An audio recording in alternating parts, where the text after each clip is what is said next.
Pamirsa relokasi pedagang pasar umum Belah Batu Gianyar pacang di Gelisang. Idike punika sampun kecumpuin anu tring rapat sani kelaksanayang kesarengin Wakil Bupati Gianyar, Sekda, BPBD, Disperindak, BPKAD miwah asisten.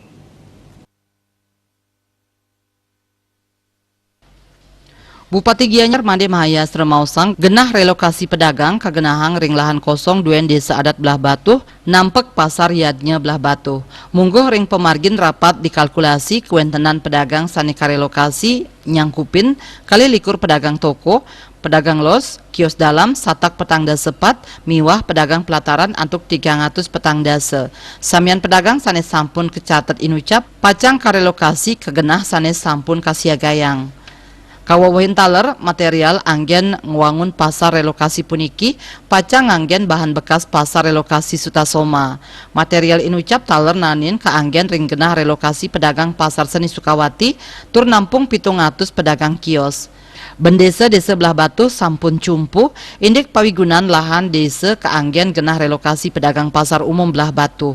Pemkab nyiagayang anggaran anggen pemargin inucap tur ketargetang malih mekatah kali bulan genah relokasi sampun preside ke anggen. Lahan pasar umum Belah Batu selantur nyane pacang karesikang tur kedabdabin becik. Anut ring pengrencana genah pasar umum Belah Batu sanipun pacang kuangun taman tur patung Kebo Iwe miwah patung Gajah Mada. Nanging sangkaning pandemi puniki anggaran pewangunan taman miwah patung inucap taler durung kepasti kayang. Sekadi kauningin pasar umum Belah Batu pun ring tanggal 15 Juni galahe lintang. Wirnaya Bali Pos.